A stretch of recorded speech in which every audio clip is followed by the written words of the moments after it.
him once when he first took over the company from Hector last year. I don't know if you did or not, but okay, yes. All right. What's happening, everybody? Welcome to the ASAP Afternoon Blitz. Wednesday, May 27th, or May 27th, May 17th, 2023. I'm Chris Gonzo Gonzalez, joined by let's get it together. How's it going, Jay? You people need to get your act together. This is a professional establishment, and you will treat it as such. I'll say this, though. I was ready to come off guard. Joker is not human. Number 2,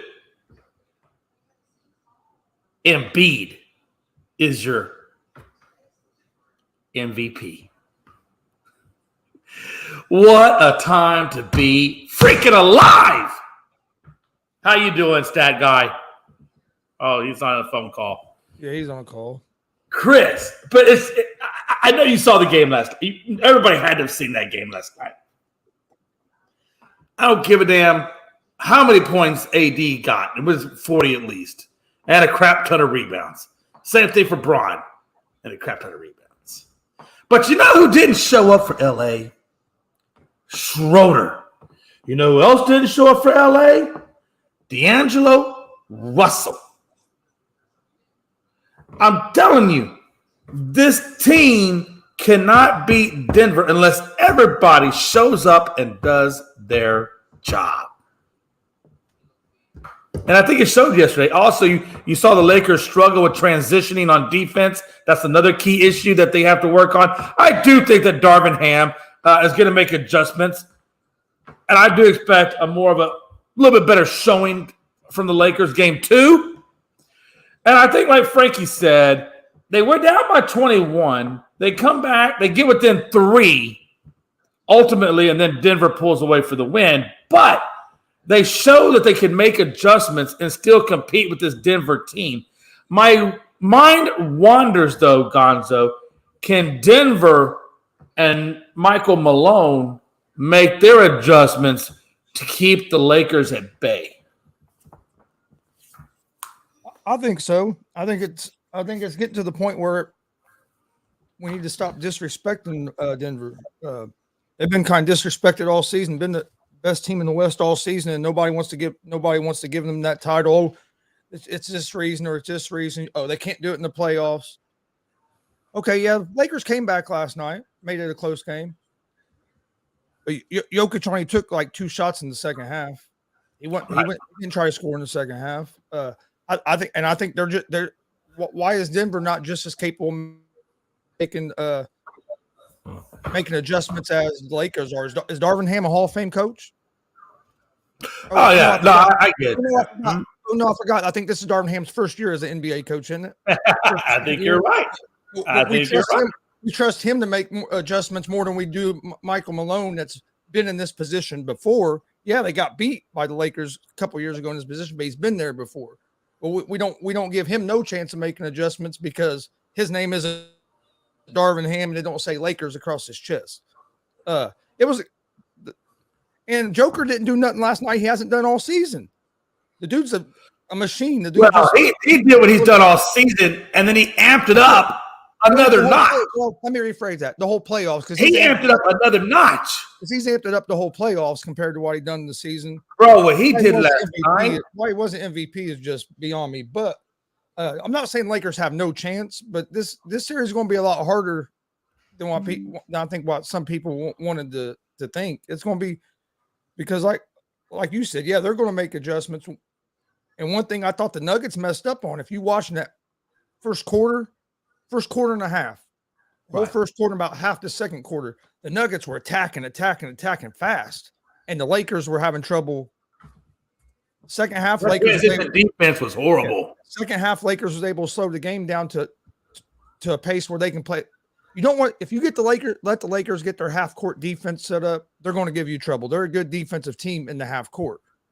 But if you can get out in transition, Nuggets had 17 fast break points in the first half, only had 2 in the second half, and those were the 2 at the very end. where Porter came up with that loose ball and they got that dunk that kind of sealed the game right there toward the end. No, I think it'll end up being a decent. I think it'll end up being a good series. But man, I think this Denver team might finally start waking some people up now that more people are getting eyeballs on them.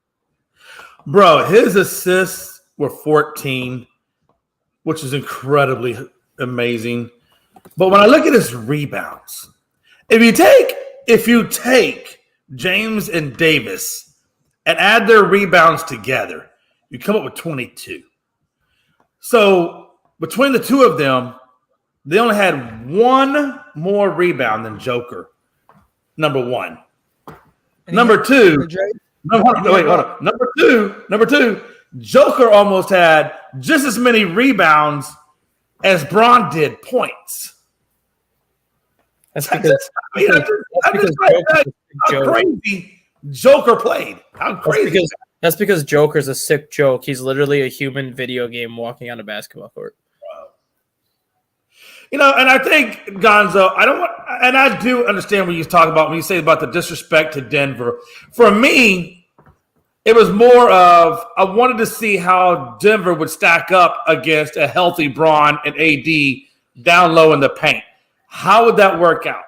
Well, obviously, it worked out well because even though AD and James did play well, the rest of the team, truthfully, really didn't play as well as was the other different. And I told you, Brown off the bench for Utah was crazy good last night. Where was Utah playing at last night, Jay? Denver. For some reason, you always want to call them Utah. I don't know what it is about Utah and Denver, but I'm going to call it. I don't think we're disrespecting the Nuggets. By the way, it's the Utah Nuggets. I'm just going to call it now. It's the Utah Nuggets, okay? Let's just combine the two. Anyway, continue. I don't think we're disrespecting the Nuggets per se. I think it's more of a case of going back on LeBron James and his history, going back on just the Lakers winning the NBA title even when it was in the bubble. It's like the Lakers have been here in this position before. This is nothing new for the franchise. When you look at the Denver Nuggets, Jokic was in the Western Conference Finals once, but he was in his second year in the league at that point before he was the player he was now. And this team really doesn't have that Western Conference experience that LeBron James has and like some of these other players have. So I think a lot of people were looking at the Nuggets like, how are Jokic, how are Murray, and how are some of these players going to rise to the occasion when the stage is the brightest? Yeah. And then there's Frankie Lake Show. What's up, Frankie? What's going on, boys? What a game last night, Bubba. Yeah, man, it was a really good game. I mean, even though we didn't get the win, I'm pleased with my boys. I really am. I mean, down 21, we cut it back to get to within 3, and then costly turnover at the end by LeBron James and some missed shots. And that 50-50 ball where it was like Denver had it, then Rui had it. Then somebody else on Denver had it, with AD having it, and it just falls in the hands of Denver, and then they just get a fast break point. It was a good game. It really was. I mean, I'm proud of my boys, and I can't wait for game 2, man. It was a really good game. Frankie, it has been said by me, you guys played amazing. You really did. But the one guy that did not play amazing, the one guy that I felt like was a hindrance to the Lakers is your boy, D'Angelo Russell. The man went 4 of 11 last night. Again, when you're losing by 6 points, 4 of 11, if he could have shot a little bit better than that, that could have been the difference maker. I mean, nothing changes with D'Angelo Russell. I mean, he's been doing it every playoff game where he has the games where he's not showing up, and then there's surprisingly some games where he do show up. I mean, I'm not gonna take away what you said, but you've been riding on the hate train with D'Angelo Russell for a while, so I can't. I'm not gonna change your mind. It's been a long time since you don't like the way D'Angelo Russell plays. So I understand. I understand what you're saying. It is true, but I don't want to put it down on only D'Angelo Russell, because this is typical of D'Angelo Russell. As long as he can, be a good point guard and and finding the open mans or anything like that, I'm okay with. The shot selections that he does, that's typical D'Angelo. The man will have an off game and then he'll come back and he'll have a good game. So it really don't matter. The one person that to me that I felt like should have played a little bit better was Lonnie Walker. I mean, you had the Yeah, you had the opportunity to not come in the game really late. They gave you Darvin Ham gave you the opportunity to come in really early in the first quarter. So I mean, that right there is basically telling you that Darvin Ham has so much trust in you that he's not putting you in the fourth, he's bringing you in the first. You got to show up, man. You really do. But I want to give my credit out to Rui Hachimura. The man played absolutely phenomenal. I mean, some people probably say he didn't, but he absolutely did. He got the points that he needed to get. And the defense that he did against Joker, oh, my God. At this point, what's that face for, Chris? What's that face for, Chris? Because it wasn't all Rui. It was more Davis than it was Rui. Okay, but when oh my God, and this is where it's gonna get with me, Chris. Because if you looked at the game, Chris, when Rui Hachimura was defending Joker, what was Joker doing? Okay, can I explain why I said that? When Rui switched over to him, yes, Jokic didn't score as many points. He only took a couple shots. But what the biggest thing was with Rui switching to him, Davis was able to roam around the rim and be that rim protector. When he's out on Jokic, he can't be that rim protector. So I think that's why it helped more was that allowed Davis to protect the rim, where when he was out on Jokic was pulling him away from the rim and he couldn't protect the rim. Well, that's the way they have to play. I mean, you got two big men.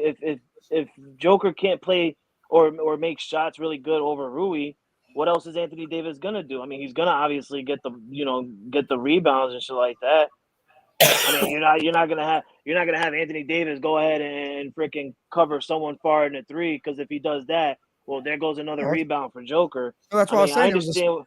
It was a smart move by the Lakers. Yeah, thank you. You just made a face.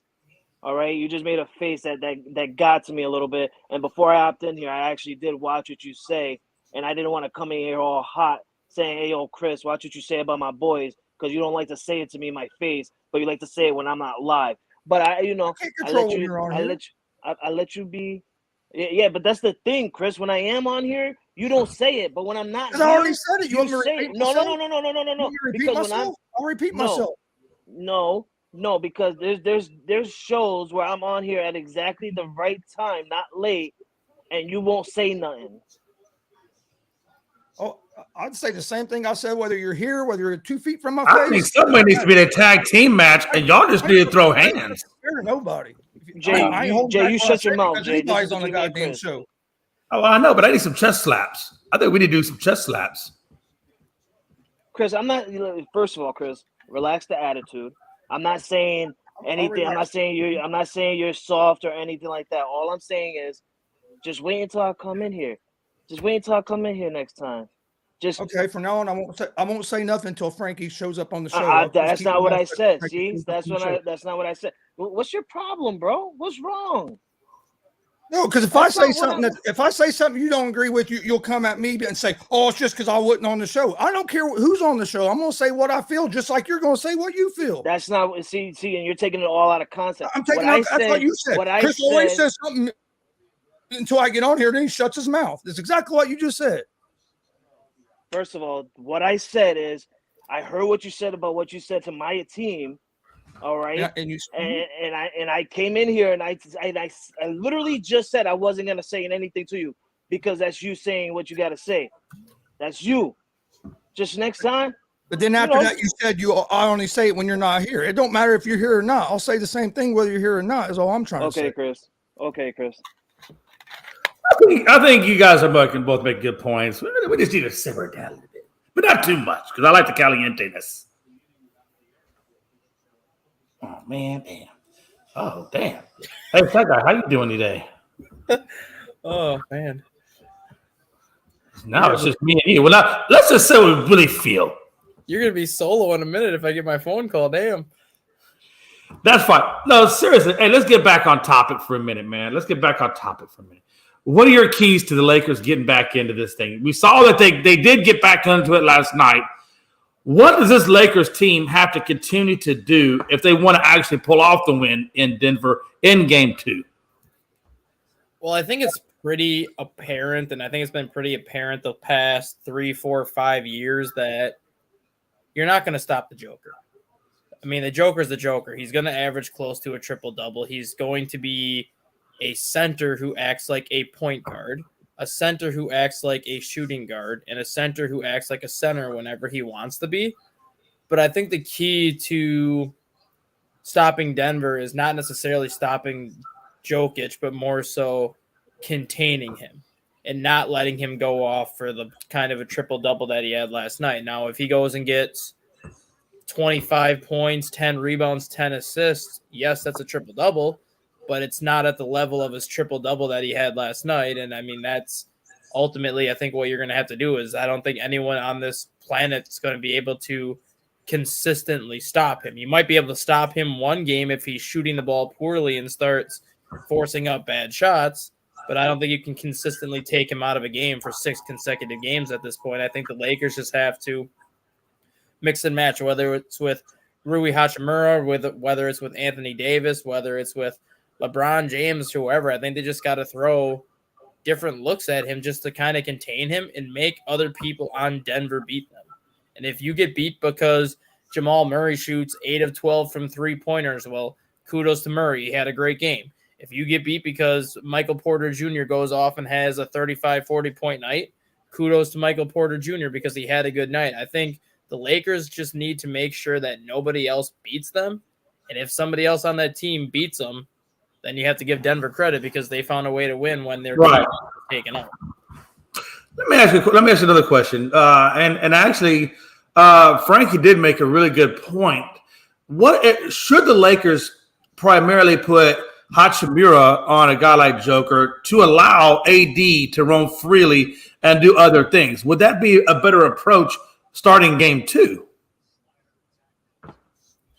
I think it would. I think it would. I guess it would give you what, 2 guards and a center and 2 forwards, right? So I think it would. I think it would at times pay off. I think it would help the Lakers get off to a much faster start if they started the game in that kind of a style or whatever.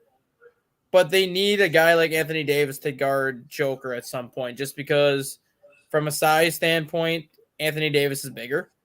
He's more physical than Jokic. I'm not saying Jokic is not a physical player, but he doesn't like to play as physical as a lot of bigs because he doesn't have to. He does a lot of other things that most bigs don't do. He gets out and passes. He gets out and shoot threes. He does mid-range jumpers, jump hooks, pretty much whatever kind of shot you want him to do, he will give you.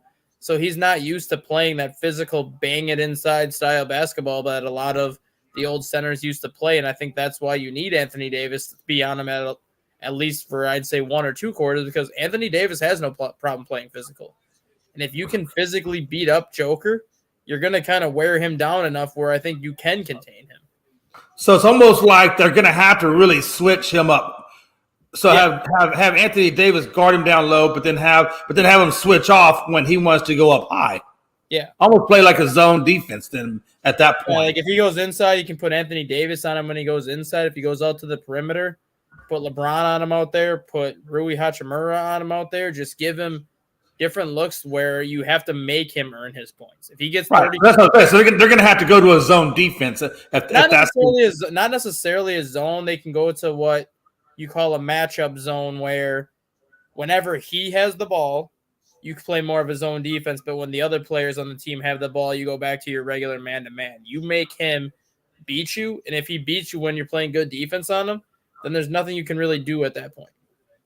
Right, because that's the only real way I see LA really, competing with Denver, because they're going to have to figure out a way to effectively guard Joker as much as they can anyway, and then allow the other 2 guys or allow Davis, to be able to roam and do what he does. I mean, and then ultimately they're going to have to put all the pressure on letting other people in Denver wreak havoc, which I hate to say it, they can do it.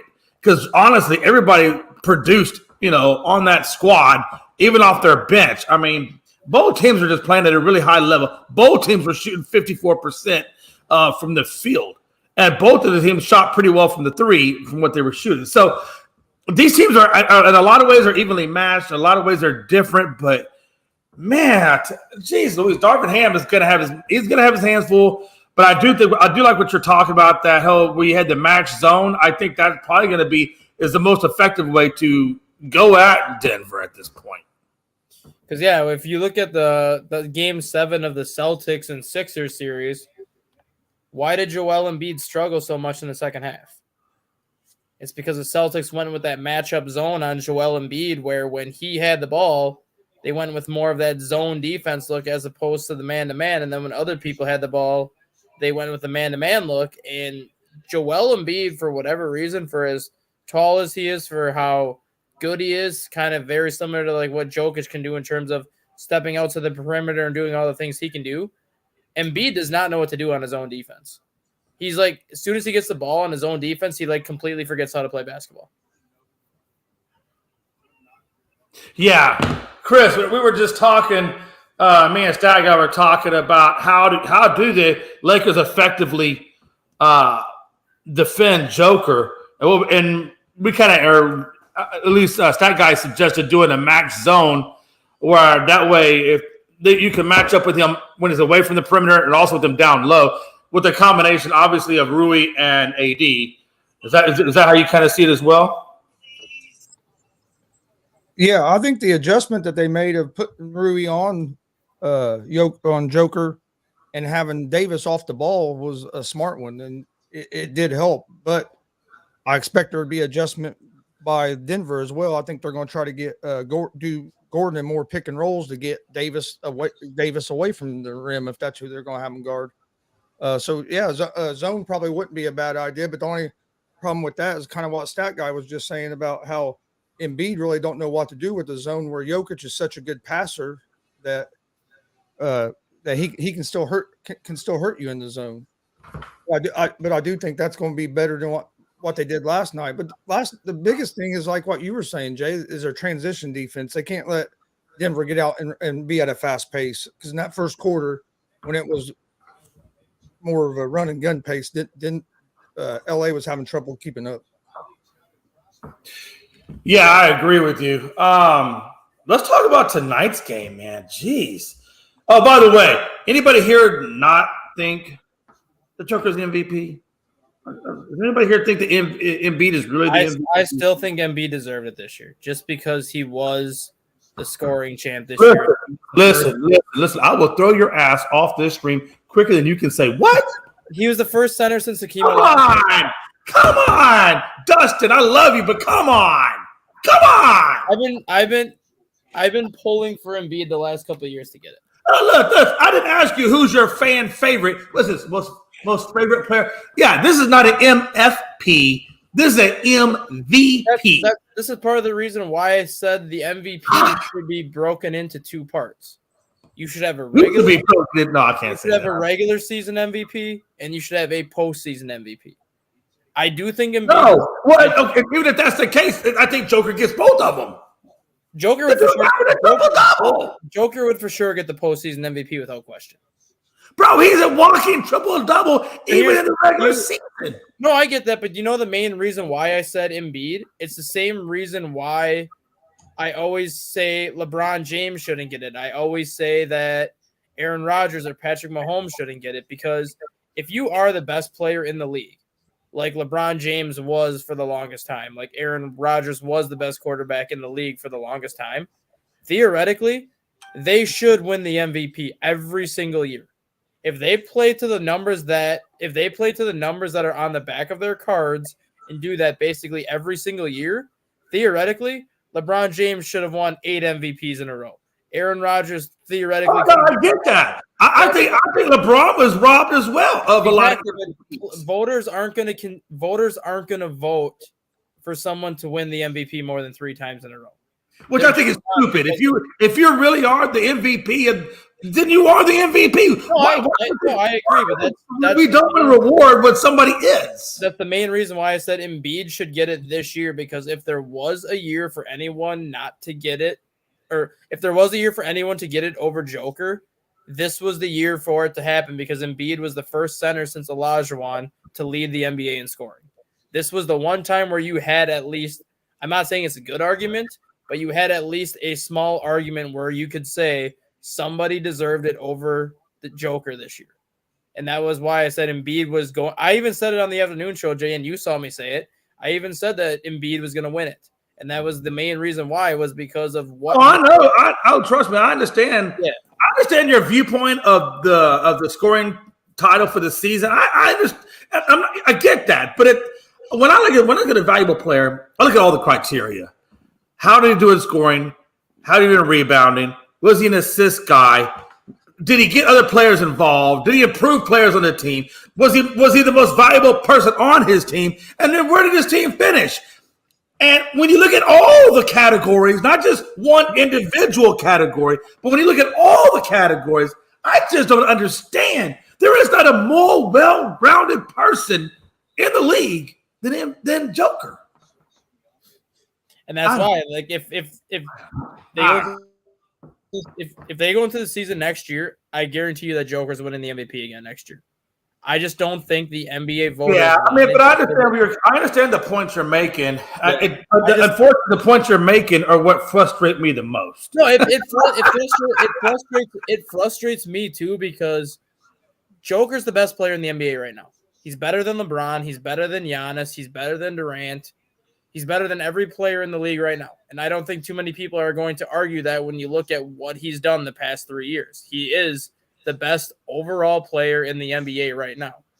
But just because you're the best overall player in the NBA, voters don't want to continue giving that player the MVP, because then it's not even considered the MVP anymore. It's considered the Joker award, the Jokic award, or whatever. And voters always have to take that into account. Same thing with the NFL when Aaron Rodgers won back-to-back MVPs heading into last season. If Aaron Rodgers would have had a typical Aaron Rodgers year last year, I still don't think he wins the MVP, and I still think it would have gone to Mahomes, because voters don't want to continuously vote that same person MVP, because at that point, what does that award mean to the league anymore if nobody else is going to win it? It's pretty much a meaningless award at that point, because you could have a guy like Joker average a triple-double every single year, which definitely worthy of an MVP. And then you could have a guy, we'll just say Jabari Smith on Houston. I'm just going to use Houston as an example, Jay. You could have Jabari Smith come out and average 44 points a game, 9 rebounds, and 6 assists. That's an MVP caliber season, but if the Joker's going to continue to average triple-doubles, what kind of consideration would Jabari Smith get if nobody's going to vote for it? Yeah. Oh, no, Chris, man. Before we move on to this next series, man, I mean, you kind of heard all the points that I made about it, what points that stat guys made about it, and I guess we kind of all know the truth of it, but what is your theory on the MVP, man? Is it really him? I thought Jokic should have been the MVP, but I see what stat guy's saying. That's why I mentioned earlier a couple of weeks ago that maybe we need to change the way we vote on the MVP. Where it isn't just the writers, because he's right. They get where they don't want to vote for the same guy, but also just because you don't want to, voters don't want to vote for the same guy. If that same guy is the MVP, I still think they should get voted. So it's one of them things you're not going to change, because even if you change the way that you vote, the same thing could happen. People could get tired because the same guy's getting it. So yeah, I see where stat guy is coming from on it. And it's crazy. Right? So we're saying, and I hate that argument. I agree with you. Trust me. Number one, let me just say I agree with the same guy getting it over and over, and so it's going to change up. I agree with that. That's what's happening, but I don't agree. I hate that. I hate that argument. It's like telling me, yo, bro, look, you're the best physical athlete in all of basketball, but we can't allow you to win it multiple times. It's just not fair. We gotta get the participation award to other people too. That's ultimately what I think it is. I think the NBA. But that's what it seems like. It's like the MVP is a participation award. I think the NBA more so looks at it not necessarily. Am I right or wrong? I know it's that guy saying, but don't you think that it's almost we're making the MVP out as a participation award? No, I get what you're saying. I think that guy agrees to a point. Yeah, I think the NBA looks at it as more that I think the NBA looks at it more as an image type of thing, where if you're going to continue to give the same guy the MVP award every single year, what kind of image is that showing to the rest of the league? It's basically showing the rest of the league that no matter how good of a season you have, you're not going to get that award just because this player. It's like okay, little Johnny. Now I know you're the best out here in Little League. You hit 8 home runs, and Mark over there hit like 3 home runs. But it's not fair that you can have the award all the time. So we're gonna let Mark have some of the award too, so he feels special. This is the world we live in now. Let me ask you guys this: Do you think some of it is because of the way Jokic looks? He's not the still a word that Jay just used, the most athletic guy in the league, even though he's, in my opinion, just like Dustin said, the best player in the league. But if you just like lined him up compared to somebody just athletically as how high can you jump, how fast can you run, he's probably not going to be in the top 10 of the NBA. No, I don't think they look at that at all. He's the best in the league. Yeah, and I just look at it the same way that people were looking at it when LeBron was winning like back-to-back MVPs, going for a third MVP. I think a lot of people look at it as if you're the best player in the league and you continuously play at the level that you're capable of playing, realistically, the MVP should be yours every single year. And I think the NBA looks at it and the NFL looks at it like, to gain popularity and just to protect maybe our image, we can't give that same person the MVP award every single year because that gives everybody else the impression that I could have the best season I've ever had. I could set a single season scoring record for a franchise, but if I'm not on a winning team or if somebody's averaging a triple-double, I literally have no chance to win this MVP, no matter what I do for my team, no matter how well I play. And I think that's why the NBA gave it to Embiid this year, because Embiid had arguably the best season in Philadelphia 76er history since like the 60s and 70s. And if he was not going to win that award this year, then there's really nobody that's going to win that award over Joker until he starts declining. Yeah, and I mean, look, and we know and I know what you're saying is true, because look, you can go all the way back to Michael Jordan, man. Yeah. You know, that man was the most valuable player in the league. Michael Jordan should have won the MVP award 7-8 years in a row, but people weren't going to give it to him 7-8 years in a row because what's the point of even giving out an MVP award at that point? Then that's what I'm saying. If they're not going to give it to Michael Jordan consecutively, even though he was consecutively the MVP, then why would they all of a sudden change now and give it to? So I understand your argument has validity. Trust me, I get all of your argument. Me personally, I just hate reality. I hate the reality of it. I guess that's where I'm at. But again, congratulations to Joker, because he's still in the playoffs, and Embiid is hugging his MVP on the couch somewhere in the fetal position in Cancun. So who really gives a damn? Let's go ahead and talk about this. Guys, let's get into this next one. What we got up tonight? I think we got the Knicks. Oh, no, excuse me, not the Knicks. We got the Heat and the Celtics. Oh, Pride, please don't curse me out for saying the Knicks. I have a bad track record with NBA. He's going to show up at your house later, and your house is going to be on fire. Oh, man, listen. Hey, I'm telling you, listen, I'm running. I'll tell you, because I don't trust nobody these days. No, Heat Celtics, man. Jeez Louise, man. Now we got another good one tonight. We got another good one. Guys, I want you to start this round off, man. Heat Celtics in Boston. Hero's going to be back, but not till game 2. My question is, I want you to start off with this. Number one, can the Heat, at the very least, can the Heat split the series in Boston going back to Miami? I think they can. I think a lot of it's going to depend on – I think they're going to have trouble tonight. I think Celtics win this first game, but I think when if the Heat getting Hero back, if Hero can come in and play at a high level, which that's going to be the key, is what's he going to look like coming back because he's been off for a while. But if he can come back and play at a decent level, I do think that could give the Heat a chance to maybe split on the road. I think they need to split on the road to have a good shot at winning this series. But I just don't know. The only thing that worries me about Boston is Boston has been low and consistent here in the playoffs. One game they'll look real good. Next game, Tatum and Brown can have trouble hitting shots. But if Boston plays consistently, I think that he could have trouble. But like I said, if Hero comes back and can play at a higher level and help take some of that pressure off Jimmy Butler, I think this could be an interesting series. Yeah, I absolutely agree with you. Again, I think for me it comes down to how is the Heat's bench going to come in and play, number one. And then number two, how will Adebayo play? Again, like I said before, will he hold down the paint? Will he push him around? Who's going to be able to control the paint for Miami? Can it happen? Kevin Love, for the love of Christ, man. Can you just go back to your former self from Minnesota back in the day and bring that Kevin Love for a few games? I mean, that's what I like to see. Stat guy, what's your opinion, man? I honestly think Miami takes game one just because they've had more time off than Boston has. It's given Jimmy Butler a couple extra days to rest that ankle. It's given Tyler Hero more time to recover, even though he's not supposed to be back until game 2. But all the players that the Heat have had banged up, they've had that extra 48 hours to get healthy. Right. And I said this on the show yesterday. This ain't the Philadelphia 76ers.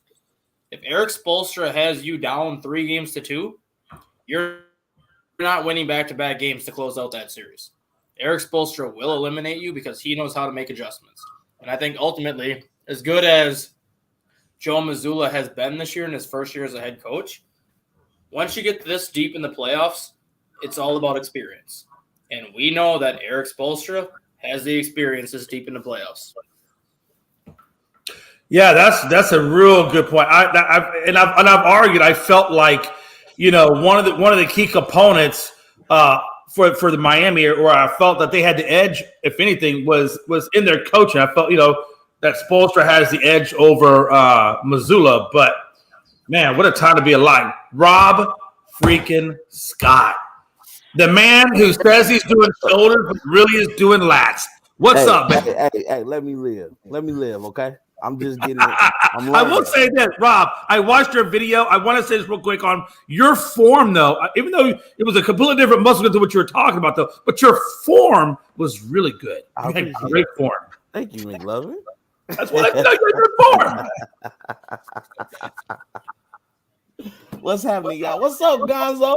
You see that beautiful face? Hey, how's it going, Rob? Going all right. Glad you feeling better. What's up, my boy Stat Guy? What's going on, Robbie?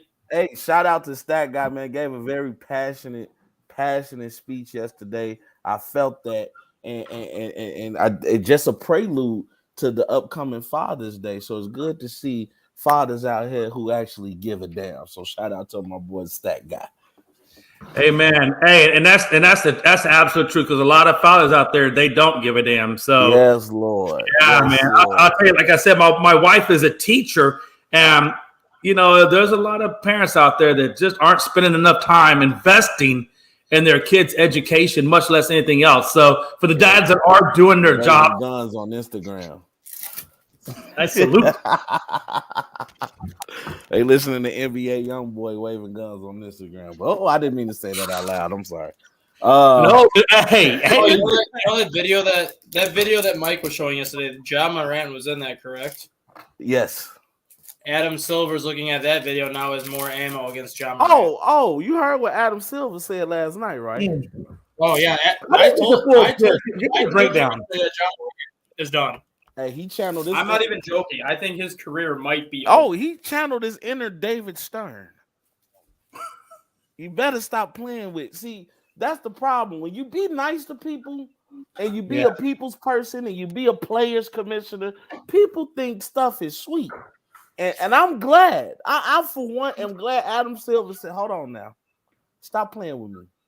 You get what I'm saying? No, absolutely. Stop playing with Absolutely. me. I'll suspend everybody on your team. But and I really do think, and I don't know what you guys think the punishment length will be. I think most likely he's going to probably get half the season. I would said say a year with no pay. Ooh, man, he went even further than what I thought. And you're saying a year? I think he gets a year. I think he gets a year minimum. He lucky wow. I ain't the commissioner. I would say a year with no play, and like Dustin just said, that's minimum. Yeah, I think you could even get longer than a year because not only are you looking at another gun video, you're looking at the incident that happened in Denver. You're looking at other incidents with that 17-year-old. You're looking at that video that Mike Hughes was showing yesterday. It's not just one incident that they're looking at. There's so many things now that are stacking up against John Morant where if they wanted to suspend him for each one of these incidents, you're looking at 1-2 year suspension, possibly even longer. and it's not even just John Morant himself. It's also his friends that are associated. Because you got that Devontae Packard. I know his last name is Packard. I hope I got his first name right. Delonte. He's banned from the forum because of that whole Pacers traveling party incident. So they're not just yo John. They're not saying yo John. This is you. They're probably saying John. This is you plus what you're bringing in with you. And it's not only that, it's what I said yesterday, too, where the NBA has to set an example because if he continues to behave like this, you're going to get to the point where whenever star players go to Memphis, they're going to feel unsafe because they're not going to want to be around that arena if John Morant is around. And that's the thing that the NBA has to deal with, too. It's like, how can we protect the players if John Morant is not even willing to protect himself or his own team? Yeah, and I put it like this. I'm sorry, Gonzo. Go ahead because we haven't heard from you on this subject. Okay. I was just gonna say how long before he starts losing his shoe endorsements and stuff like that. A good question. Yeah. Oh, that's right around the corner. Man. Because number one, he missed out on the super max when he didn't make the All NBA team. Yeah. So he just got the basic max. Now, like you said, he's probably going to lose a year with no pay. And then on top of that, like Gonzo just said, if the endorsement guys pull out, I mean that's a lot of quan. Not to quote Jerry Maguire, but that's a lot of quan. Yeah. Didn't he just sign a big deal with Nike? Yeah, he signed with Nike, and Powerade never pulled the endorsement back the first time. I'm pretty sure they're gone now. John Morant has already lost $10 million in endorsements for this year. Yeah, they're gone now, and Nike's already considering pulling out of his deal because if you saw the announcement, I think it was 45 minutes ago, Kevin Durant just signed a lifetime deal with Nike. Yeah. So if Kevin Durant just got this lifetime deal with Nike, I'm not going to be surprised if Nike pulls out of John Morant now. Yeah, it just. Hey, by the way, real quick, Rob Scott. Yeah, I know I'm late to the party on this subject matter, but I just want to say I saw last night that show Air. Wow. Oh yeah, what a great bro, movie, right? Bro, great movie. Wow. They were worried about giving up, a couple $100,000 and just making like billions now. I'll say this about that movie. Now that you brought it up, Michael Jordan was no idiot. No, his mama wasn't no idiot. No, his mama was smart as hell. That whole family was no idiot because they knew that as soon as you say, well, my son wants to get a percentage off of his sales, that no other company was going to match that. So the only way to get him was basically, even if Nike would have said they weren't going to do that, he was going to sign with Nike anyways. Yeah. But they knew as soon as they mentioned that Nike had no choice to do it because they're like, well, shit. And it doesn't even matter because Nike's smart as hell for doing it. You know how many billions they made off that guy? And they're still making billions. You know what's crazy? I just love the movie because it shows you, it almost gives you a paradigm of what would have happened if they wouldn't have done it. If they wouldn't have signed Nike. You got to think about at that time. We look at it today in hindsight and like, man, what a great idea. But at that time, you don't know. You don't know. And we didn't know that Michael Jordan was going to be the GOAT. You get what I'm saying? Yeah. And to bank your money on this player. No, I think and to say, know. And to say, forget it. Like, I know people know he was going to be great. But in order for the Jordans to sell like they sold and how they're still selling, he had to be this Mike. Oh, he had to be this guy. Nobody thought he was going to be this guy. I'm not going to lie to you. And people can say what they want. The only person that had the expectations to be who they are now was LeBron. Yeah. Like, and Kareem. Oh, Like, and the best part of that was in that these movie. guys Hey, were Ron. winners. Like these guys were like Kareem won all his life. Yeah. Well, the best part of that movie was when he was in the convenience store and they were talking about it and they didn't like Michael Jordan. Who? We don't want no Michael Jordan. We want Sam Bowie. Right, you get what I'm saying? So people knew he was going to be great, but nobody thought he was going to be iconic. Like, I think the only one that thought he was going to be great was Dean Smith, because Dean Smith's the one that let him take that shot in the NCAA tournament. yeah, and I like how There was not another coach.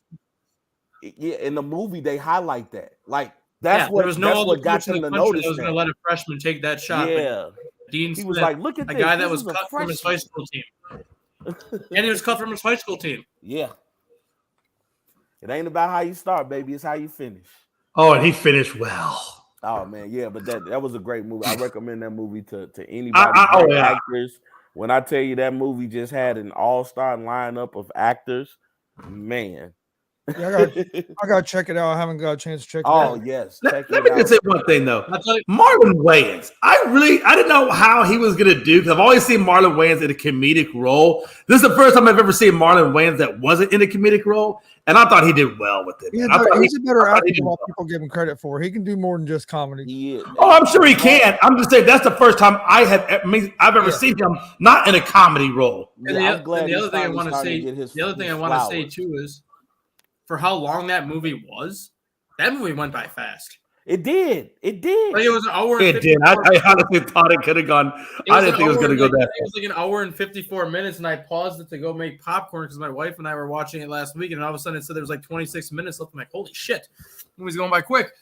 Yeah, and you know what though? But it went by fast, but it told the story it needed to tell, and it didn't. Yeah, absolutely. It didn't overtell. Like we know the story of Michael Jordan after the shoot, but like to get the details of how they come up with the color and the concept and how he's like, hey, I told him we're gonna pay his fines every time, every game. And I did not realize. I did not know that for an NBA shoe to be allowed in an NBA game, it had to have a certain amount of white in the shoe. I didn't know that. If you go look at old highlights from like Dr. J, old highlights from Larry Bird or any of these other players, look at how many of them have solid white shoes. Yeah. Or black. No, but and now that makes sense. Now it puts it all in perspective. Again, I learned something from that movie outside of just that. I didn't even know that. It's crazy. Yeah. It was a great movie. I think Ben Affleck played a great Phil Knight, especially from what I know about Phil Knight. Him being in the office with no shoes and socks on and stuff like that. Like I just like detail like that. I think Chris Tucker did a phenomenal job. Matt Damon did a phenomenal job. Like I just think everybody. Tucker, I think I said Marlon Wayans, but I meant to say Tucker. You're right. Yeah, Viola Davis. Marlon Wayans was in the movie though. He was in the movie. Yeah, there's something I got. No, they both. Yeah, you're right. They both. I'm going to go back and rewatch that. I know I watched it, but I'm going to go back and rewatch it again. Yeah, it's okay. I miss stuff sometimes. Everybody does. Hey, Viola Davis playing the eloquent and intelligent and just queen as she is, Mrs. Jordan. I mean, oh my goodness, that movie it was just beautiful. It was. I think my favorite part was when they were showing like all the different meetings that he was having with all the different companies. Yeah. In his first meeting that he had with Converse, you had the picture of like Magic Johnson, the picture of Larry Bird on the wall, and I can't remember who the other one was. Dr. J. And they were basically telling Michael and his parents, we want you in this company, but you're going to be the fourth best one here. It's just right. Like, that's a hell of a pitch to give a guy that you're trying to get a shoe for. Tell him that he's going to be the fourth best person in your company. Yeah. I love the interviews too, because every interview went exactly how he said. He's like, okay, when you get to Adidas, you're not. Oh no, I can't say it because I don't want to tell the story. Gonzo, watch the movie. But can I just say that they weren't lying though? Adidas really does have the best tracksuits. I'm just saying they do. Oh man, shout out Run DMC. I mean, Nike has the best tennis shoe, but come on, you can't overlook those tracksuits. Adidas does not have the best tracksuits. The hell do you know about tracksuits? Go back to eating your popcorn. I ran track for 12 years. I know a lot about track. Hey, we're not really talking. See that you're so white.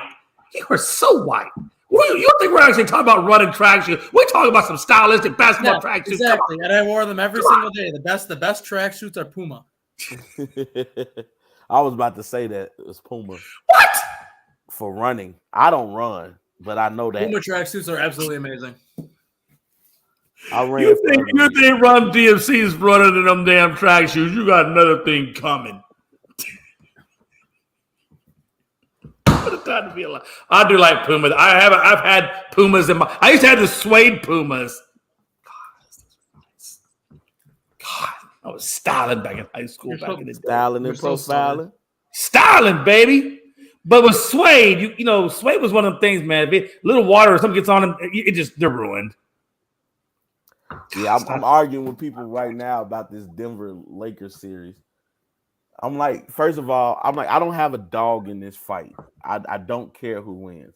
But if I'm Denver, I'm nervous as hell now. I'm not. I'm nervous as hell. I'm not nervous. Because like my boy was trying to say, he was like, yeah, they double Jokic, but he got 14 assists.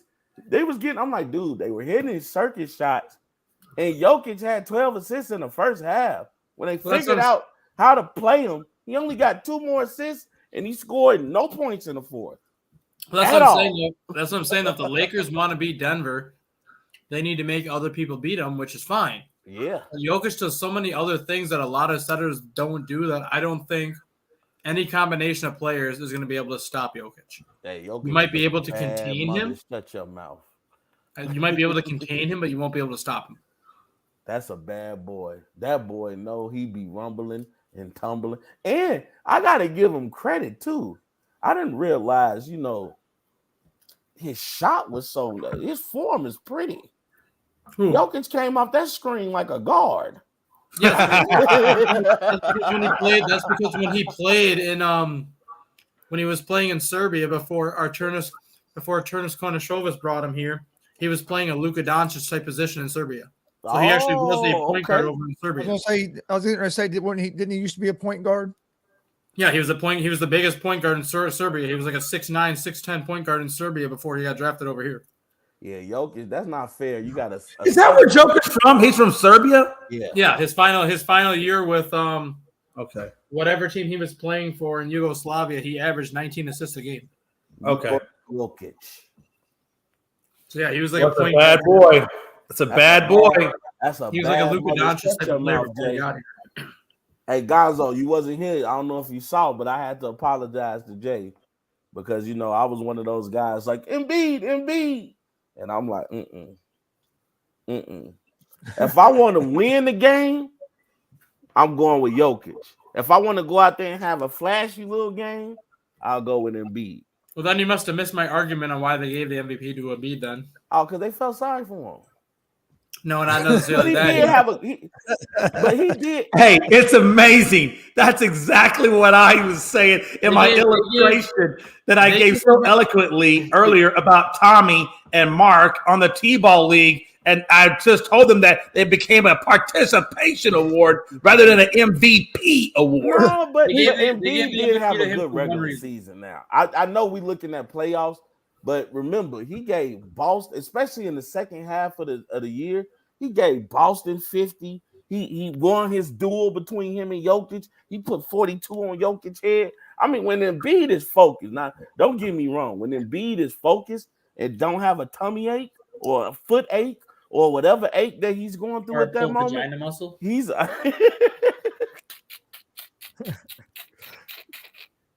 hey, stop this that guy. You messed me up. You messed up my train of thought. But no, when he's not going through his aches and pains and he's actually focused, Embiid is a bad boy. And yeah, at times he looks like the best center in the league. But from what I'm watching these playoffs, Joker has the complete package, man. He does.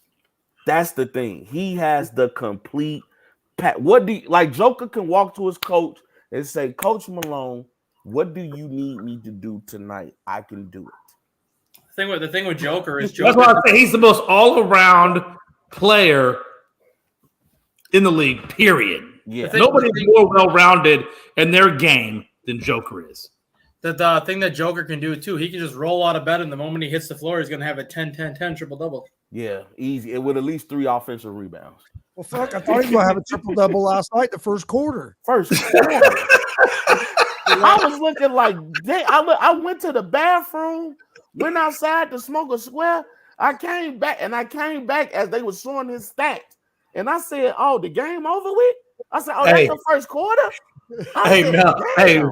Rob, what is the funny shit? It was so like that when the Lakers started to come back, towards the end of the game, Melody come in and deliver him screaming, he's cut! He can bleed!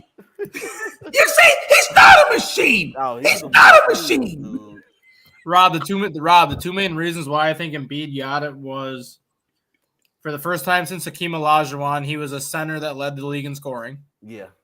And the other thing was the NBA, the NFL, and all these other professional sports do not want to give the MVP to the same player every single year, because then it kind of ruins their image, because it gives other players the impression, no matter how good of a year I have no chance to win the MVP because I'm not the best player in this league.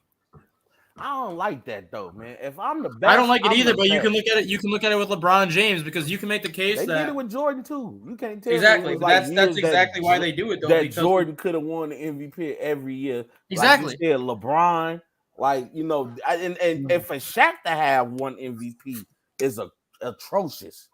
I can give you 4 good years where Shaq was the most dominant player in the league. I'm like, how is he not MVP? And that's the main reason why I think Embiid got it this year, because of what you just said. Like, if LeBron James, Michael Jordan, Shaq, and all these people played to what the back of their cards say every single year, they would win the MVP every year. But that's why you have a player who actually finally has the best year of his career. You have to reward him somehow. Man, you can because he might never have a year like this again. And if he doesn't have a year like this again, you're looking back on it saying that was his MVP season. He might never play at that level again. Well, you should get an almost MVP award then. They should have MVP and almost, or runner-up, and then on the back of the trophy, it should say, if you ain't first, you're last. Well, that don't sound like a participation award. I don't know what does. I just looked up the definition of participation award, and it literally said NBA MVP on it. What you say, now? Gonzo? If y'all want to argue with Webster's dictionary, go right ahead. What you say, Gonzo? Just give Joker the MVP. Just give Joker the MVP every season, and then just make another award that says everybody else's MVP. Right. Hey, you got to admit, I think at some point down the road, if he continues to play as well as he's playing, and if he doesn't level off or anything, at what point do we start to label the MVP award the Joker award? And once he's retired, you had the award named after him. But I think the MVP right now, correct me if I'm wrong, is it Bill Russell? Is that who it is? No, it's the Michael Jordan award. Oh, dang. That's right. Oh, damn. Okay. Never mind. Well, that ain't never going to happen. It was just a Jordan award. Never. Hey, look, that ain't never going to happen. So I'll give you that. But maybe he'll be the almost award. Oh, you got the Joker. One of the great things about Joker's game is not built on athleticism. So I can see him playing like this for a long time. Yeah. As long as he can make an outside shot, he'll be okay. Well, the thing with Joker, too, is he's 28 right now? Yeah, he's still a young. He's like Kevon Looney, all these old looking young dudes. So he could, let's just say he plays the center position for another 3-4 years and plays at the level that he's playing at. Once he gets to be that age 32, age 33, when you're kind of on the back end of your career, theoretically, he could move back to a point guard if he wanted to. A 7-foot point guard. How crazy is that? It's not crazy. Not in today's world. Hey, no, you're right. Not in today's world. Did you see the video that Dwight Howard put? Oh, I love that. Oh my God. I was in tears last night. I said Dwight Bill Howard, Simmons, come on. He said, come on. Come on. Hey, he said, KD, come on. Hey, he called out all the players. Come on. He said, come to Taiwan. He said he about to make the Avengers. He said Aiden. He called out Aiden. He called out Chris He Paul. called out KD, Come on. Aiden, Chris Paul, James Harden, Ben Simmons. That was hilarious. Man. Hey, I love Dwight Howard. Hey, he said he ain't coming back. He having a ball in Taiwan. I bet you he is. He's having a ball over there, man. Hey, look. He's the best player on the continent over there. I know he was over there shooting threes. He was playing point guard. Every dream that he wanted to live out, he's living it out in Taiwan. First time since he was in high school. Hey, listen, when they treat you like royalty over there and he's getting all that attention, he ain't gonna come back here. Why? Yeah, he's point guard over there. He ain't coming back. He's a bigger, blacker man over there. I wonder if he breaks out the cape and does another dunk. That's what I want to know. Hey, just wait. He's gonna end up. Do we see the reemergence of Superman? Well, hey, remember what happened when Stephon Marbury went over there? Stephon Marbury became king of China. Stephon, I haven't heard that name in so long. Is that who we can blame COVID on? Is Stephon Marbury? No, blaming on Rudy Gobert still. Oh yeah, that's gonna always be forever Rudy Gobert. That's Rudy Gobert. That's definitely Rudy Gobert. If Johnson & Johnson ever wanted somebody to represent their brand, it would not be Rudy Gobert. Yeah, he's trash. Can't stop a cold, can't block a shot, can't block nothing. Just big for no reason. I'm telling you, boy. That's our new segment. We're going to have a segment called Big for No Reason. Every time one of these centers just don't show up. Just big for no damn reason. One thing I understand, God made me a short man. I'll be looking at these dudes 6'9", 6'10", and just straight garbage. I'll be like, just big for no damn reason. Sit your big ass down. Hey, I will say this: there's certain things you can't manufacture, and that's height. I mean, you're either that height or not. Talent, another thing, but will, desire, all the other components, you can manufacture that if you want to. Some people just don't want to. Some people don't want to put the dedication or the grind to do that. Hey man, everybody got to go on somewhere from talk about the league is rigged. The league ain't rigged, man. Lord Jesus. If the league is rigged, I would be shocked because I'm like, first of all, these NBA players deserve Oscars. Oh yeah. How do you rig a basketball? I don't know. I mean, it's been done before. Don't get me wrong. If it was like, so I'll take baseball for example. If baseball was rigged, you wouldn't see people getting ejected out of the games having pine tar on their hands. That was a shot at Herman, but you know what I'm saying? Like they're catching these things. I'm watching this combine. If baseball was rigged, you wouldn't see people with buzzers on their chests. I know, right? We perfected that. Don't get mad at Houston because it's a technological city. You guys checking out this combine scrimmage? Oh man, I have not caught any of the combine at all. Is it good? I don't know. I've not. Have you been watching it? I'm watching it right now on ESPN too. All right, I'll switch over there then real quick. Got a little scrimmage going on. You know what I mean? It just feels good to see people in the stands again. Basketball is good. We're seeing some great playoff matchups so far. I'm interested to see this Boston game tonight because let me ask you this. I think the Heat got their number, man. You guys think the Heat got Boston's number? You think that the Spurs getting Wembanyama is going to get the?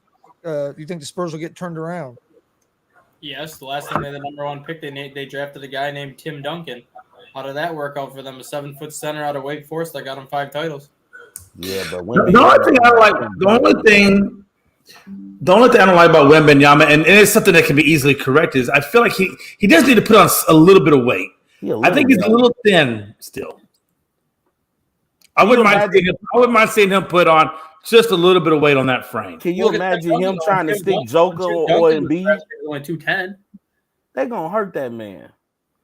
Yeah, when Tim Duncan was drafted, he was only 210.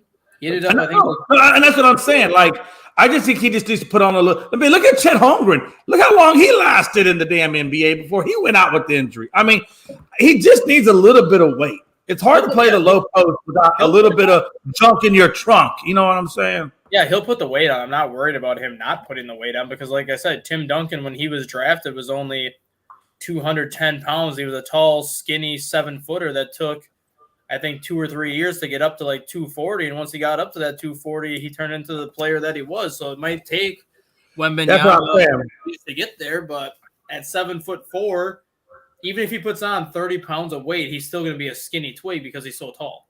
So it's not going to really matter in terms of how much weight he puts on. I just think he needs to put not necessarily weight on. I think he just needs to put muscle mass on to help the. Well, and that's it, right? I mean, just take for example, let's take Yao Ming.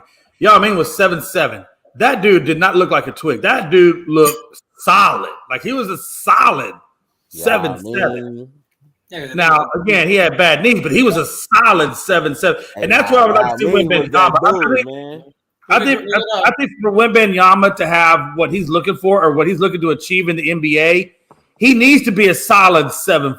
I'm not saying he's got to be Shaq, but I'm saying he at least has to be, Tim Duncan-esque body style. And my biggest fear with him is exactly what I said about Chet Holmgren last year.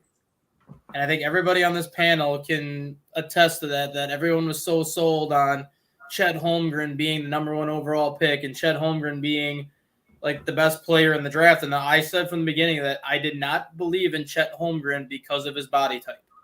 He's too skinny for his body to play in the NBA the position he plays.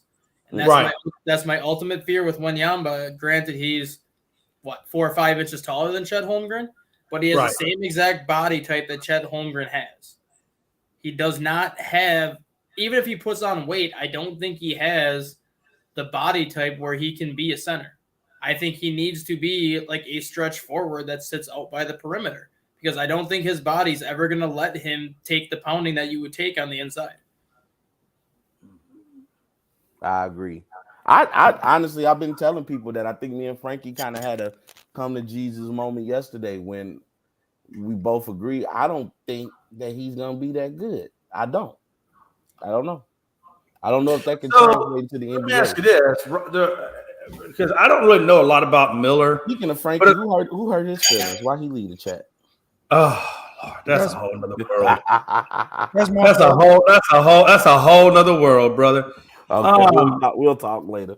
Yeah, that's a whole sidebar, man. But no, hey, my thing is this: Rockets are drafted 4th. It looks like, unless somebody else takes him, it looks like we're probably going to wind up with Miller out of Alabama, the forward.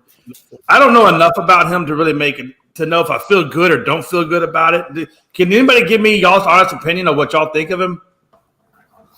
Oh, Wembanyama? No, we ain't getting Wembanyama, but Miller. I didn't really watch him enough. I don't really know. I don't really know these years prospects like that. Man. I didn't start watching college basketball to the playoffs, and I was really watching because I was good. Right. You're talking Brandon. You're talking Brandon Miller, right? Yeah, the forward out of Alabama. Yeah, this year's draft to me is not very deep. I mean, he's a good player. He's an explosive player that averaged 18 and 9 last year. So he's a very similar player to Jabari Smith. He's just not as athletic as Jabari Smith. He's more of a shooter versus Jabari Smith is more of the athletic, explosive type of player. Okay.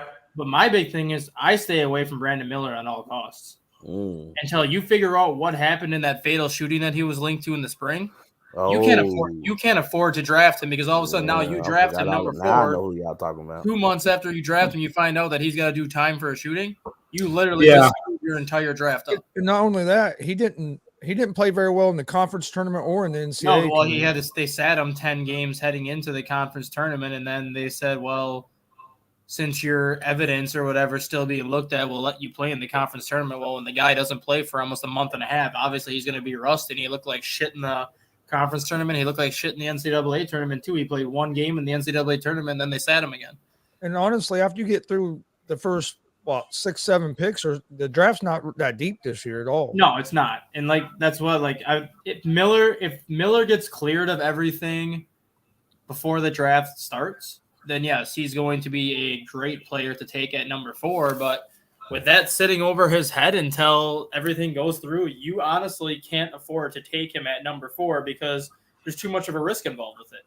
You're literally, I get what you're saying. You're literally risking the future of your franchise on a guy that may not even see the court, depending on what happens. Yeah. Wow.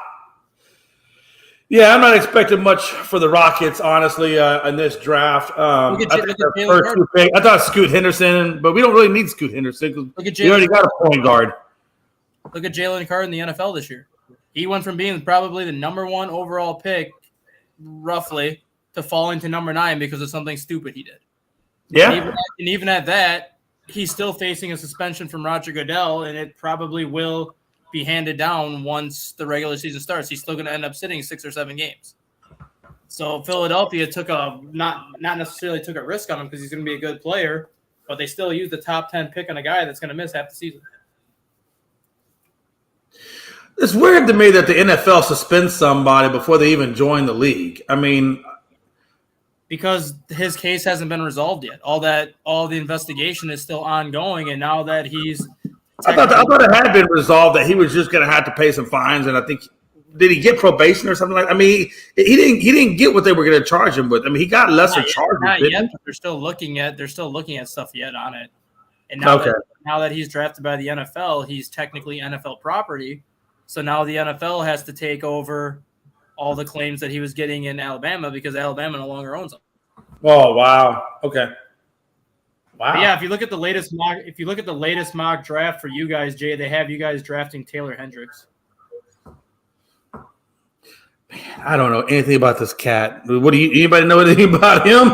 He's out of UCF, 6'10" forward out of UCF that averaged 23 and 12 last year. Oh shit! So he put up better numbers than Miller did. Wow. But they have Miller going number 2 with an asterisk next to it, basically saying the same thing I had, where whoever takes him is risking a lot, knowing that there's still so much hovering over this guy's head. Wow, that's interesting. Well, and that is a big asterisk. I mean, when you don't know what somebody's fate is, I mean, you're either going to look like the best thing if it turns out to be nothing, or you're going to look like the chump of the draft if it does, and you lose out on what you could have had. Wow, what a time to be alive. Well, that's all I got, Gonzo. Other than, oh my Lord, Rockets. I mean, not Rockets, Astros. I need one more win tonight. I need a Rangers loss.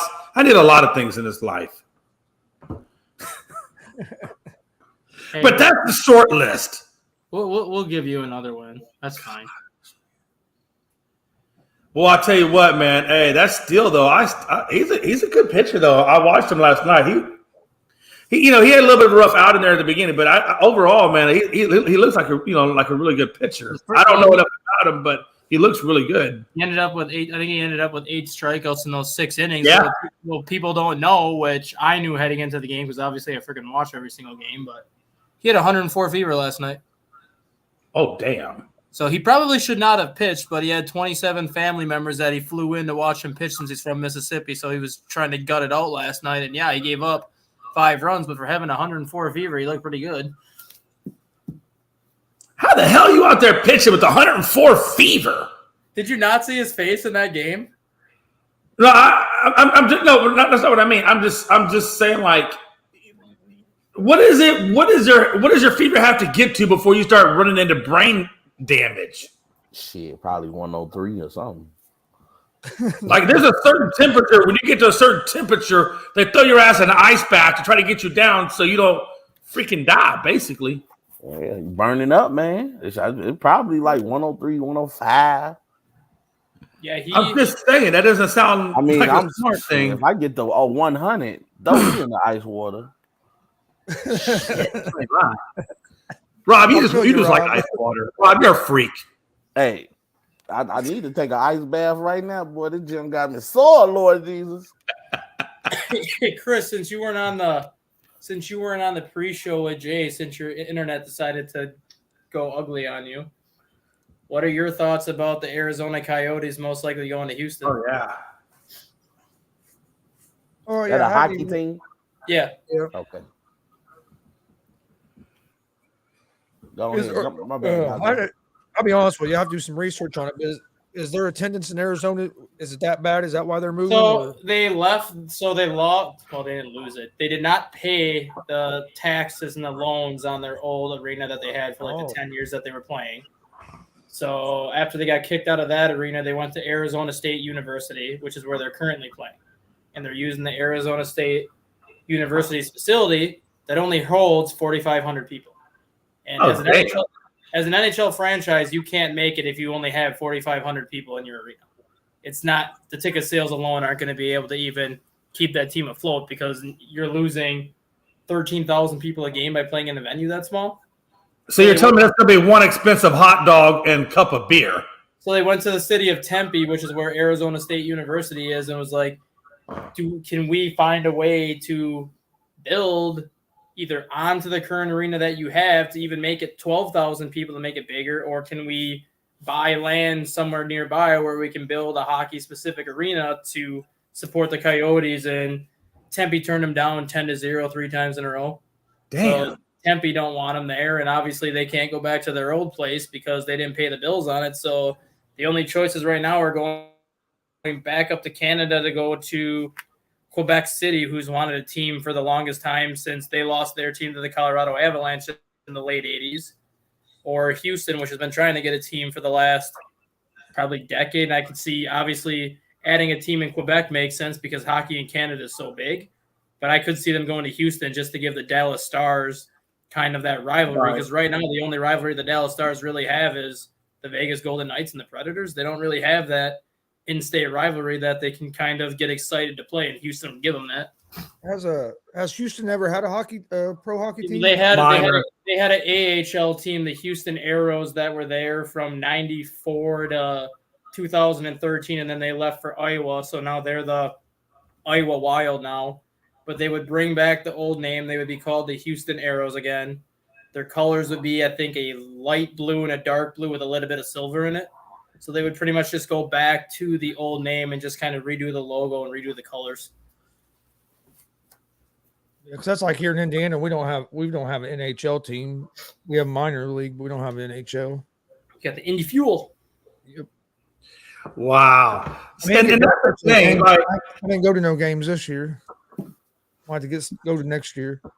I'm gonna ask you guys a question, because I was asking Stat Guy the same question. I became a hockey fan when we all decided we were going to choose a team last year, and we were going to get into hockey. So I had to choose the Dallas Stars. There was no other team. Everybody chose their teams.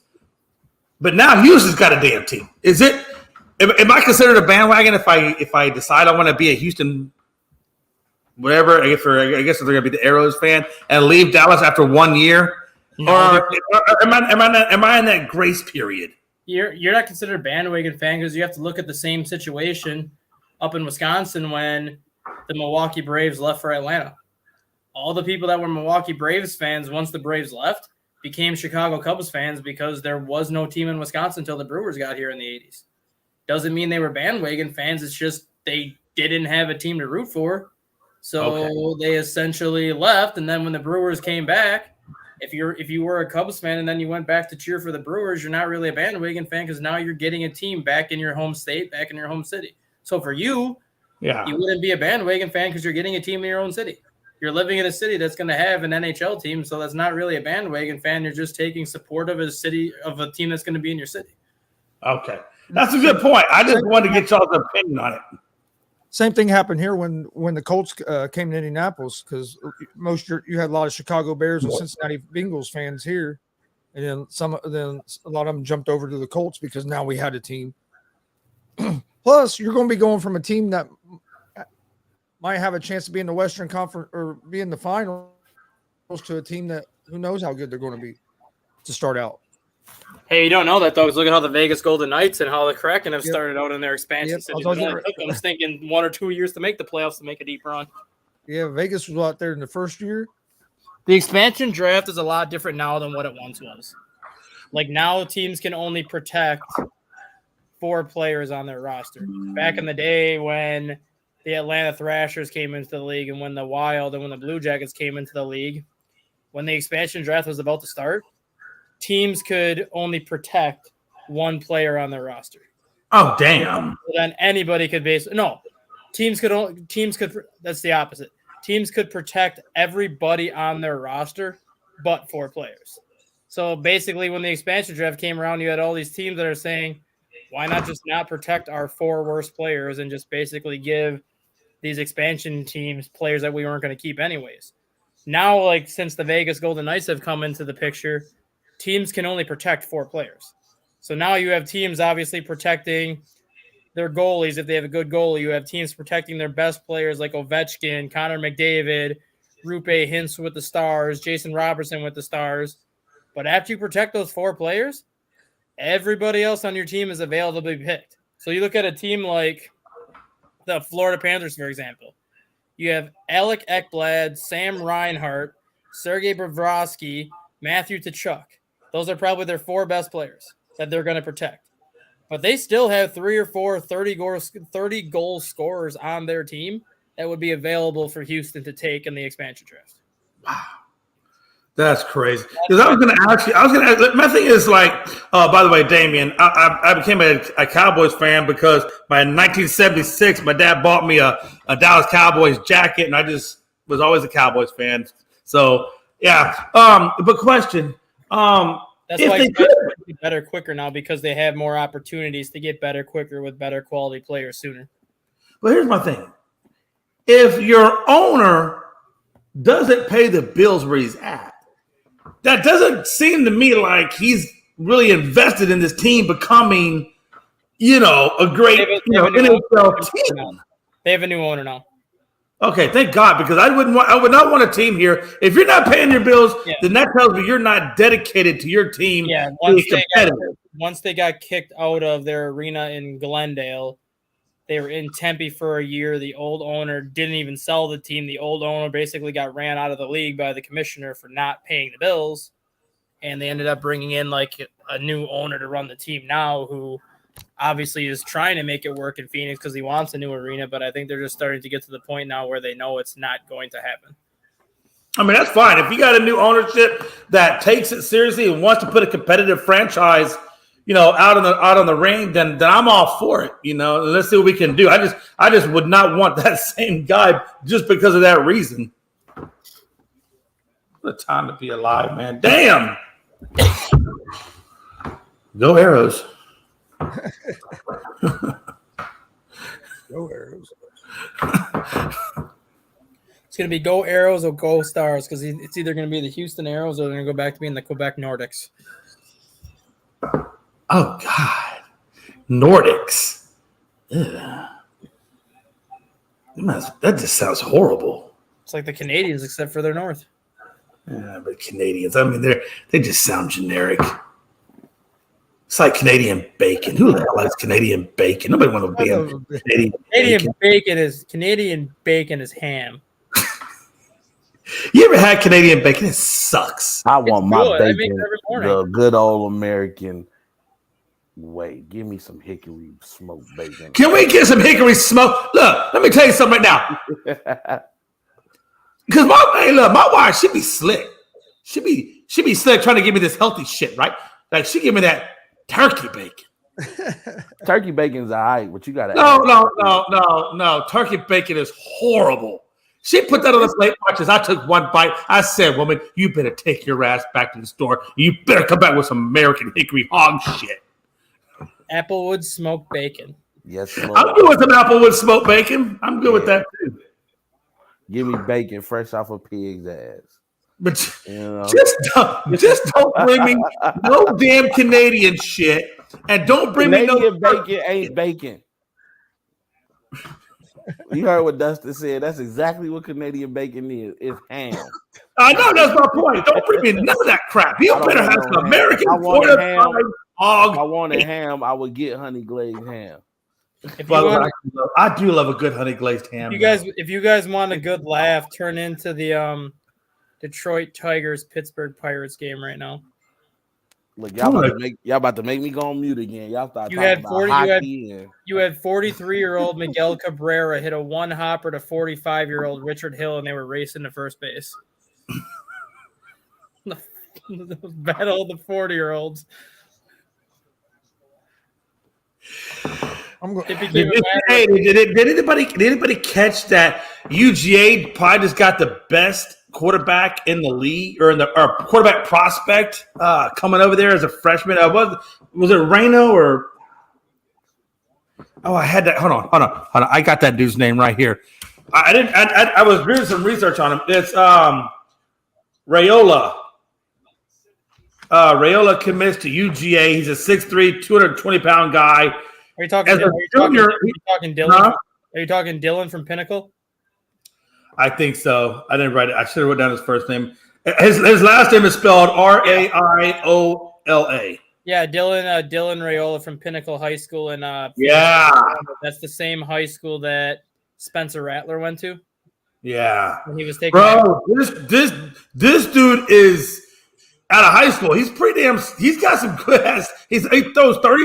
His sophomore year he threw 32 touchdowns, 5 picks. His junior year he threw 22 touchdowns, 5 picks. I mean, damn. He's the son of Dominic Raiola, who was a former NFL linebacker. Man. The stinking thing about him is he's not a high schooler. All right, I should say he is a high schooler, but he's not a high schooler. He's 6'3", 220 pounds. He does not have a high school body. So obviously he's putting up the numbers he puts up just because he's bigger than everybody he's going to freaking face in high school. The guy looks like a stinking NFL quarterback right now. So you think he's going to have a hard time transitioning to the college game? Is that what you're getting at? I don't think he's going to have a hard time transitioning at all. I think he's going to be like Drake May was last year, where he's just going to come in and freaking dominate as a freshman. I think he's going to go into Georgia and actually contend for the starting quarterback spot as a true freshman. And if he gets it as a true freshman, he's only going to be in school for 2 years, and then he'll be the number 1 pick in the draft by 2026, whenever that time will be for him. Yeah. So my thing is this: Kirby Smart has 2 trophies now. Saban has 6, I believe, or is it 7? I think he's got 7 because he got the one at LSU too. Okay, so yeah, if you got the one at LSU, so Saban's got 7, he's got 2. Could Smart with Raiola start making? And look, everybody likes Georgia. I don't know what it is about Georgia, but they seem like the new Alabama. Could they become the new Alabama? I think they already have, because they're the ones that are beating Alabama now. Alabama was the one that was always beating everybody else in the SEC twice a year, whether it was the SEC championship game or during the regular season. Now the tables have flipped, and it's Georgia doing what Alabama used to do, and Kirby Smart used to be an assistant under Nick Saban. So it's not like Kirby Smart is just some random guy they decided to give the head coaching opportunity to. He was the defensive coordinator when Nick Saban was winning all those national titles in the early 2010s. So they just basically took Nick Saban's top right-hand man from back then, appointed him as the head coach at Georgia, and now he's turned Georgia into what Alabama was. Huh. That's interesting. And the thing man, hey, they're looking, and I think, correct me if I'm wrong, Texas, Oklahoma, they're going to be in the SEC next year or this year or whatever. 2025. Right? Oh, is it 2025? Is that when they make their debut? 2024. It was supposed to be 2025. They got it cleared to go their year early. So 2024 is their first year in the SEC. So they got one more year in the Big 12, and then they can slide over to the SEC. The thing that worries me about the thing that worries me about Raiola, I don't even think he sees the field at Georgia. And I don't even think he goes to college.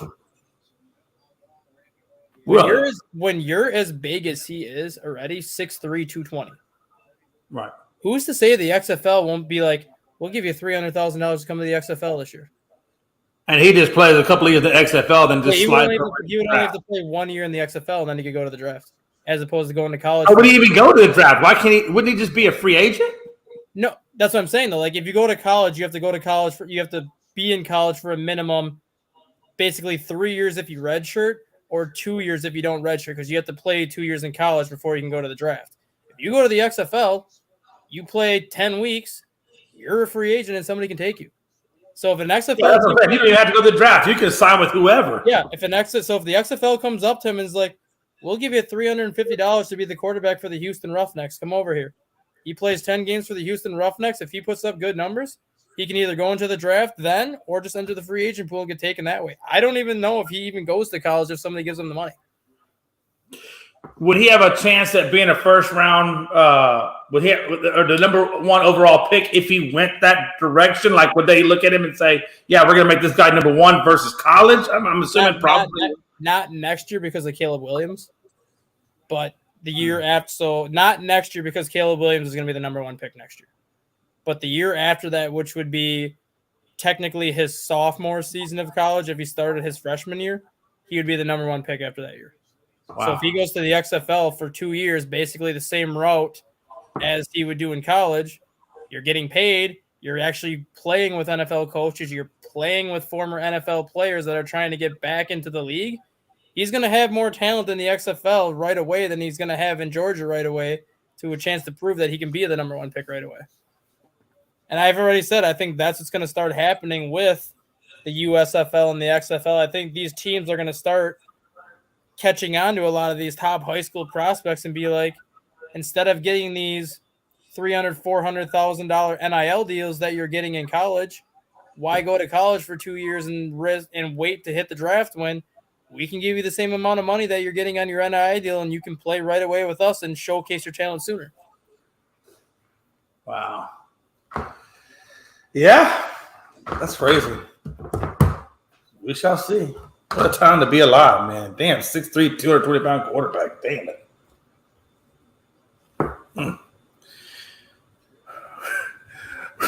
I have never heard Rob Scott so quiet. Is he even there? He's muted. I'm here. He's muted. He's mutated. He's muted. Once y'all start talking baseball and hockey, it went right over my head. We went back to football. We were talking college football. Oh, yeah, that's going to go over my head, too. I don't watch college sports until it's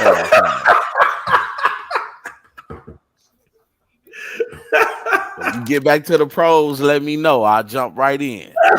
I was just talking about the pros and you missed it.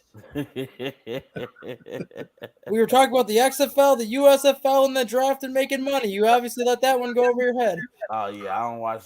I watched a little bit of the XFL this season. I don't know. I'm just a good old NFL guy. I've tried watching the other football leagues. I can't get into it. Hey, if you watch the XFL this past spring, watch the USFL now because the USFL has been way better than what the XFL was. And I want the XFL to succeed because I do too. I do too, but whatever the USFL changed from last year to this year, it's really worked. Their play is a lot better this year than what it was last year. I'm gonna check it out because I am fiending for some football. You got to watch the Canadian record setter. He's doing a hell of a job with the Breakers. Bear down, baby. We about to do something this year, baby. McLeod Bethel Thompson. Get on the McLeod Bethel Thompson. Nah, I'm still on We the North, baby. You hear me, guys, though? We the North.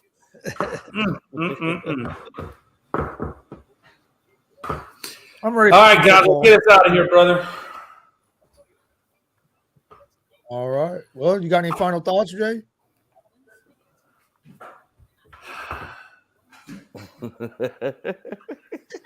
Yeah, my final thoughts is, Frankie, get your ass back in the damn chat groups. Son of a bitch. Secondly, Danucci, that's right. Secondly, we are not on the Danucci train. I saw him as a cowboy. I don't care what anybody says. I saw him as a cowboy. He was horrible. I don't care what the XFL made him look like. He's with Sean Payton now. God, what a time to be alive. Sean Payton's going to turn actually into a legit quarterback. He gonna take Russell's job in Denver. Hey, listen. If he can make Ben DiNucci that, then okay. Hey, you know what? Hey, it can happen. Look, Tony Romo didn't get drafted. He came back years later. He got in the league and he did great things. He didn't got the Super Bowl, but if you look past the time when he fumbled the field goal, that probably would have had to the Super Bowl. I mean, if you look past those things, it'll be all right. No, my final thoughts are, though, hey, check out Unscripted tomorrow night, 7 o'clock. Eastern, man. And don't forget, I think Gonzo, we got the late show tonight with Gonzo. So check us out there as well. Rob Scott, you got any final thoughts, brother? Nah, not today. All my teams are eliminated, you know. I'm just enjoying sports now as a true fan of the game. How can you do that when you I don't? know what you mean. I've been doing that for a while. Oh, God. How can you do that, Rob, when you don't watch baseball? That's like all that's going on right now. I'm watching the combine. I'm watching this draft, these scrimmage games. Anybody sticking out to you? Not really. The team Bailey right now, they're whooping ass, but they're playing really as a unit. I see a bunch of role players. I'm not gonna lie to you. A bunch of future role players.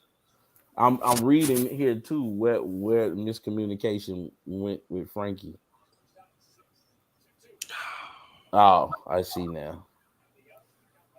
Frankie hates when you guys talk about his team. Boy, I tell you what, he hates it. He dishes out a lot, but when you talk about him, well, he was talking a certain way about the Lakers when he wasn't here versus how he would talk if he was here. But at the end of the day, man, Frankie did. Sometimes people just gotta relax, take a deep. Lakers, right? It's just a look. I get it. We all love our sports teams. We all do, but you talking about the Warriors ain't gonna make or break me. You talking about the Bulls ain't gonna make or break. I don't care. You say some about the Astros, I'm gonna come through this TV screen now, Jay. I know you don't talk. If you talk about the Astros, Jay will cut you with an already used knife. We ain't breaking out that good shit. No, man. But sometimes think. Look, that is one thing about sport. Look, my mom always said, "Boy, if you talk sports and religion and politics, just be willing to take whatever comes your way because you invited it in. So damn it, do it." Well, the thing is, like I tell people, if you dish it, you gotta be able to take it. It's what it is, man. You know, it is what it is.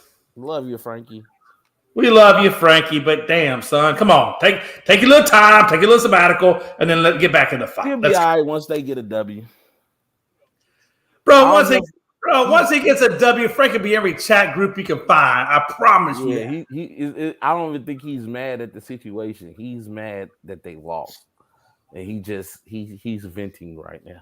I don't think he's even mad that they lost because they actually came back. It's not like they got their asses blown. I told y'all, Denver in trouble. Denver is in trouble. Joker better keep his foot on their neck. That's all. Hey, listen, I done said that. I said it. Don't pull an Atlanta Falcons where you got the foot on the gas in the first half and then you go into neutral the second half. Yeah. You got to keep that foot on the gas. Yeah, and even like LeBron said, yo, game one, we got punched in the mouth. And I said it before. If you punch Goliath in the mouth, you better kick him in the groin and hit him in the kidneys. Don't let that man get back up, because if he gets back up, it could be trouble. I was gonna say, and then you go for the kill shot, but John Morant was taking literal. Hey, we can't say that on here. I said that out loud. I'm sorry. You can't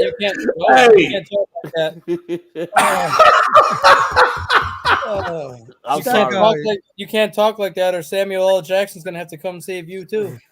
Oh man. Hey, I'm sorry, man. He's disappointed me so bad. I gotta talk about him. He's disappointed. I think you know what? I think Ja has disappointed a lot of people, honestly.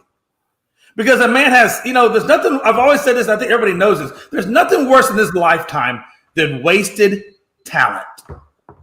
Or wasted the worst thing ever. Or wasted second chances. Because if I second chances, you know what I'm saying? Like, you didn't even give me a full year. Like, you immediately effed up again. Like, damn, bro. But hey, look, man. But you know what though? Until you get out from that group of people, I'm not blaming it on a group of people. He grown. But it kind of sort of is though. Like he grown. Look, now if he was a teenager or something, I know he's grown. If he was like 15 to 16, then yeah, you can probably blame it on the environment. But when you grown, when you the money maker, when all these dudes, like I'm pretty sure they are yes men to him. Jock could go tell somebody, go to the store right now, give me 2 dozen of eggs, a pound of cornbread, and then somebody is a Canadian. I like that. I like how you brought that back in. That's some good shit. Yeah, that's some Canadian bacon with a side of turkey. Hey, but I'm serious though. I'm pretty sure if Josh said, let's go this route, everybody will follow him. I'm not blaming his friends. I'm not blaming his parents. You are an adult. You're doing this because you want to do it. And that's the only way I'm looking at it. So may God have mercy on his soul after the wrath of the NBA comes down upon him. Stat guy, you got any final thoughts? I do not have any final thoughts. Just baseball for me, and baseball for me for a long time, actually. It's not a bad thing. It's not a bad thing. I know Chris saw my message in the chat last night, but I don't know if you did, Jay. Oh, no, I didn't see your message. So this year was my first year with the varsity team, and for high school, we took second place, and then one of my good buddies is one of the assistants at University of Wisconsin Oshkosh, and I'm actually taking one of the assistant jobs for University of Wisconsin Oshkosh next year for baseball. Well, they're gonna suck then, but okay, congratulations. I'm sorry. I'm throwing. No, seriously, in all seriousness, though, that was the playing around. And the true seriousness of it is, congratulations, man. Well deserved, and I hope you excel and do all the things you want to achieve at that position, man. If this can be a good time for you, and I think it's an excellent opportunity for your family, man. So, congratulations, bro. Yeah, thank you. So 30, I think it's 30 minutes from my house, something like that. Yeah. The campus is 30 minutes from my house, so I don't even have to move or anything. Take me out to the ball game. Get in your car, Rob. I know and that make song. the 23-minute drive to North Park University next April when we go there for a 4-game set. Where's that at? North Park University is just outside of Chicago. Hey, I appreciate that, Tony. I just learned everything I can from you, man. And make sure Gonzo pays his cable bill and internet bill on time, because we can't have this shaky internet coming on here willy-nilly like, okay? Nah, internet's just... Don't let him be a Tippy Coyote kind of guy. Internet be sucking, man. I can't tell you. I went to straight internet now. I think that's the cable company way of saying screw you, because we cut the cable off and we went straight to internet, because I'm like, babe, we got all these apps. We don't need to keep cable. Like cable. You know what? Because Gonzo's getting me into that now. That's what. When I moved down to Houston here in a couple of weeks, I told the wife, we're not getting cable. I'm going straight Fire Stick and internet, and that's how. And that's how we do it. She's got the Hulu, the Prime, the Netflix. I got Peacock, Netflix, YouTube. Yeah, I got Peacock too. I'm like, what do we need? HBO Max, Showtime app, Stars app. Like, you don't need anything. And I really like the idea that you can get all the more sports channels on the Fire Stick than I can on regular cable anyway, unless I buy MLB, NFL, NBA, and all that bullshit. I got NBA channel on YouTube TV. That's true. Yes, sir. I love YouTube TV. And then again, that's the app, right? So there's a lot of different things you can do with the Fire Stick. That's what Gonzo got me into. So we're gonna roll that right, because this paying $175 for internet and cable, dude, and I don't get all of what I want. I was paying $256. Damn, son. And I got 2 internets because I got a regular Wi-Fi and a 5G network. Yeah, and then the lady said, "Well, because you broke a contract, Ross is going to charge you an additional $200 and some odd dollars." I wondered, Well, I can't tell you what I want to do because that could cause me to get put in jail. But let's just say I was a little upset that lady was trying to charge me an additional $250 to get out of my contract. I said, you know what? Fuck Xfinity. What's up, Tony? My final thoughts are join us here in about 10-15 minutes for Easy Money, a sports betting show. Like Jay said, we'll be on tonight at 11 p.m. Eastern with GSR Gonzo Sports Room. And then tomorrow from 6 to 7, we're going to be doing a special Gonzo Wrestling Room episode to make up for the one that we didn't get to do on Monday with me not feeling good. So we'll be do that tomorrow from 6 to 7 and scripted after that. But appreciate everybody joining us today. We'll be back tomorrow, 1 p.m. Eastern, with another episode of the ASAP Afternoon Blitz. Hope everybody has a great day. See you tomorrow. Yes, sir. Of course, I can't find the video. Any day now.